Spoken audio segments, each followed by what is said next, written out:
नमस्कार दोस्तों, मैं अंकुर उपाध्याय स्वागत करता हूं आप सभी का एक बार फिर से अपनी नई वीडियो में। दोस्तों, यहां पे आप सभी के साथ बात करने वाला हूं एक ऐसी खबर के बारे में। उस खबर के आते ही सेक्टर के स्टॉक्स में तूफानी तेजी है। मतलब 10% तो नॉर्मल हो गया है, आज 10 से 20% तक भागते हुए दिख रहे हैं ये स्टॉक्स। कौन सा है क्षेत्र, क्या है खबर? टेक्सटाइल स्टॉक्स के बारे में बात नहीं कर रहा हूँ। टेक्सटाइल तो 5 से 10% भाग रहा है और वो भी उसमें कुछ कुछ स्टॉक्स भाग रहे हैं। यहाँ पे खबर आ रही है यूरोपियन यूनियन की तरफ से, ईयू की तरफ से। यूरोपियन यूनियन ने 102 मेराइन यूनिट्स श्रिम्प एक्सपोर्टर्स को रिलीफ दिया है यूएस टैरिफ से। 102 कंपनीज को एडिशनल रिलीफ मिला है यूएस टैरिफ से एक्सपोर्ट करने के लिए। श्रिम्प कंपनीज को डायरेक्टली बताना चाहूंगा फायदा है इससे। मैं डिटेल्स पढ़ता हूं। The European union has shown green light for exports of 102 additional Indian marine establishment offering an immediate 20% increases in shipment to the bloc, officials said. The development comes at a crucial time as seafood export to the European Union stood at $1.1 billion in FY24. तो बड़े level पे export करती हैं shrimp कंपनियां European union को। Actually में देखा जाए तो इनके दो ही बड़े क्लाइंट हैं, एक है यूएस और एक है चाइना। और यूरोपियन यूनियन को भी 1.1 बिलियन डॉलर का पहुंच रहा है, तो ये भी कोई छोटा मार्केट नहीं है।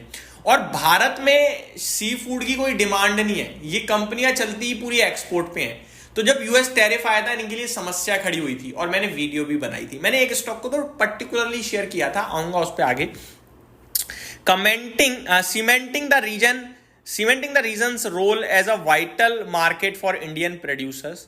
It gives a major boost to the country's seafood sector, taking the total number of approved establishment to 604. अब टोटल जो establishment नंबर है वो 604 का हो गया है और 102 नए मिले हैं इन्हें। आगे बात करी जाए, the announcement coincides with the ongoing 13th round of free trade agreement negotiation between India and the European Union, highlighting growing confidence between the trading partners. तो ये 13वां राउंड था जहाँ पे FTA को लेकर बातचीत हुई और वहाँ पे ये डिटेल सामने आते हुए दिख रही हैं और ये काफ़ी पॉजिटिव है। Calling the development a big boost for Indian exports, the official noted that numerous meetings have been held to resolve non-tariff barriers between the two regions. Officials expect the approval will also smooth FTA negotiation as both sides continuing addressing trade obstacles and expanding bilateral commerce.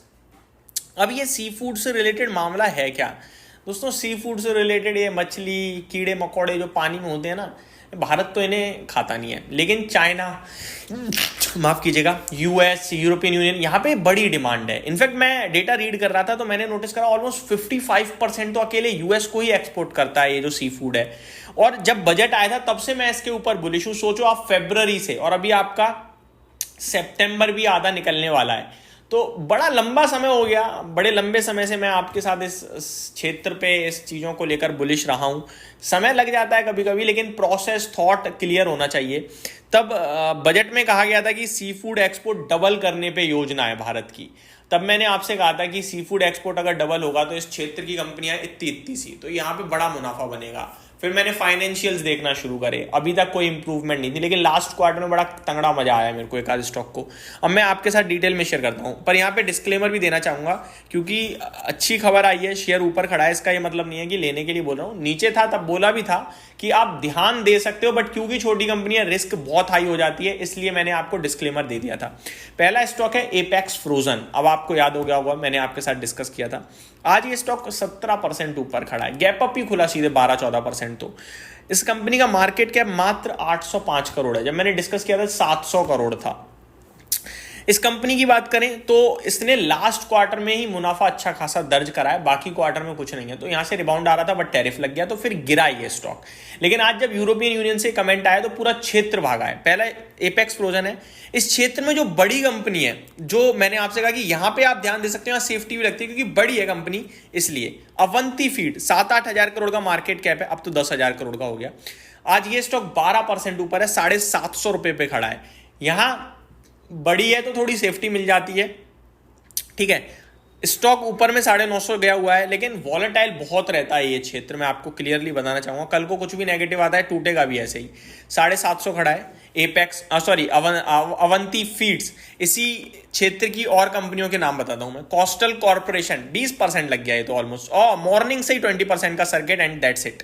37.56 मात्र 250 करोड़ का market cap है।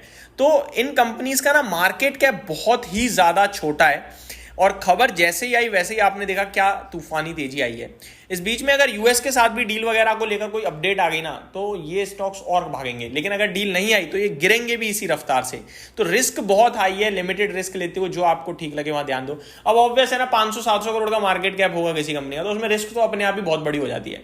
तो safety और थोड़ा कम पैसा ज्यादा तो लगाना ही नहीं है इस क्षेत्र में, पहली बात, क्योंकि भरोसा नहीं कर सकते ना बहुत छोटे लेवल पे, और पूरा एक्सपोर्ट रिलेटेड है। और दूसरी बात चाइना और यूएस से, अब चाइना के साथ भी हमारे संबंध अभी तो अच्छे हो रहे हैं, लेकिन कितने अच्छे रहेंगे पता नहीं, और यूएस के साथ भी अभी अच्छे हुए हैं, लेकिन अभी थोड़े दिन पहले खराब भी थे। तो मिले जुली चीजें हैं, बट अपडेट मैंने पूरी आपके साथ डिस्कस करी। उम्मीद करता हूं डिटेल्स पसंद आई होंगी। Thank you so much for watching this video. Have a great day guys.